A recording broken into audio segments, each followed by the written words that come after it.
மலையாள சினிமாவில் அறிமுகமான ஃபகத் ஃபாசில் இன்னைக்கு அங்கே மட்டும் இல்லாமல் தமிழ், கர்நாடகா, தெலுங்கு, ஹிந்தின்னு பிறமொழி படங்கள்லையும் ரொம்பவே ஃபேமஸான ஆக்டராக அறியப்படுறாரு. என்னதான் இன்றைக்கி ஒரு உச்ச நட்சத்திர நடிகராக இருந்தாலும் ஒரு காலத்தில் பல தோல்வி படங்களை கொடுத்துக்கிட்டு இருந்தார் ஃபகத் ஃபாசில். அவர் சந்திக்காத அவமானங்கள் இல்லை, படாத அசிங்கங்கள் இல்லை, அவரை உருவகேலி செய்யாத ஆட்கள் இல்லை, இப்படி சொல்லிகிட்டே போகலாம். அவர் சினிமாவுக்கு வந்த அந்த டைமில் மலையாள சினிமாலையும் மசாலா படங்கள் தான் அதிகம் ஓடக்கூடிய படமாக இருந்துச்சு.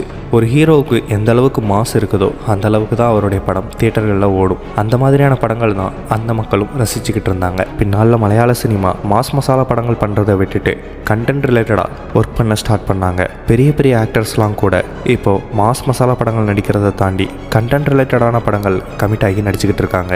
மலையாள சினிமாவில் நடந்த இந்த ஒரு மாற்றம் தான் ஃபகத் ஃபாசிலோட அதீத வளர்ச்சிக்கு முக்கிய காரணமாக அமைஞ்சது. மாஸ் மசாலா படங்கள், ஆக்ஷன் படங்கள் பண்ணால் மட்டும்தான் மக்கள் நம்மளை ஸ்டார்டமாக நினைப்பாங்க அப்படின்னு நினச்சிக்கிட்டு இருந்த நடிகர்கள், ஹீரோக்கள் மத்தியில் எனக்கு அப்படி ஒரு அடையாளம் தேவையில்லை, நான் நடிகன், அந்த ஒரு அடையாளமே எனக்கு போதும் அப்படின்னு ஃபகத் ஃபாசில் தவிர எந்த ஒரு ஹீரோவும் இப்போ வர சொன்னதில்லை. நான் படத்தில் நடிக்க தான் வந்தேன், ஹீரோவாக வரல.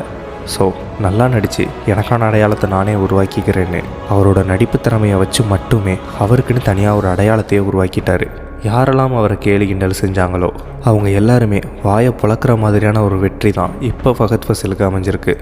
எந்த அளவுக்கு இவரோட வளர்ச்சினா, இவரோட கல்யாணத்தப்போ நிறைய பேர் இவர் தாண்டா நஸ்ரியாவோட ஹஸ்பண்ட் அப்படின்னு சொன்னவங்க எல்லாருமே இன்றைக்கி ஃபகத் ஃபாசிலோட மனைவி தான் நஸ்ரியா அப்படின்னு சொல்கிற அளவுக்கு இந்த ஒரு விஷயத்தில் மேல் ஃபீமேல் அப்படிங்கிற டாமினன்ஸ் இல்லை. அப்போ நிறைய பேர் இந்த ஒரு வார்த்தையை குறிப்பிட்டு பயன்படுத்தினதுக்கு காரணமே மேல் ஃபீமேல் அப்படிங்கிற டிஃப்ரெண்ட்டை வச்சு ஃபகத் ஃபாசிலை டாமினேட் பண்ணுறதுக்கு தான். அந்த ஒரு விஷயத்தை ஃபகத் ஃபாசில் உடைச்சிருக்காரு அப்படிங்கிறத சொல்கிறதுக்கு தான் இந்த ஒரு இதை உதாரணத்துக்கு சொன்னோம். இதையெல்லாம் தாண்டி பெஸ்ட்டாக இன்னொரு உதாரணம் சொல்லணும்னா, இந்தியாவிலே இப்போ தலை சிறந்த நடிகர்கள் யார் அப்படின்னு கண்ணை மூடி யோசிச்சா கண்டிப்பாக அந்த லிஸ்ட்டில் ஃபகத் ஃபாசிலும் வந்து நிற்பார். இந்தியாவிலே ரொம்ப சின்ன சினிமா இண்டஸ்ட்ரினா அது மலையாள சினிமா இண்டஸ்ட்ரி தான். அங்கேருந்து ஒருத்தர் பெரிய மாஸ் ஹீரோவாக இல்லாமல் நல்ல நல்ல கதையை மட்டும் சூஸ் பண்ணி கிடைக்கிற சின்ன சின்ன கேரக்டரையும் தன்னோட ஸ்டைலில் அற்புதமாக வெளிப்படுத்தி இன்றைக்கி இந்தியாவில் ஒரு சிறந்த நடிகன் அப்படின்னு தனக்குன்னு ஒரு இடத்த பிடிச்சிருக்கான்னா இதுதான் ஃபகத் ஃபாசில் அப்படிங்கிற ஆளுமைக்கான மிகச்சிறந்த அங்கீகாரம். உங்களுக்கு ஃபகத் ஃபாசில் நடித்த படத்தில் பிடிச்ச படம் எது அப்படிங்கிறத கமெண்டில் சொல்லுங்கள். இது மாதிரியான மோர் இன்ஃபர்மேஷனுக்கு நம்ம சேனலை சப்ஸ்கிரைப் பண்ணிவிடுங்க.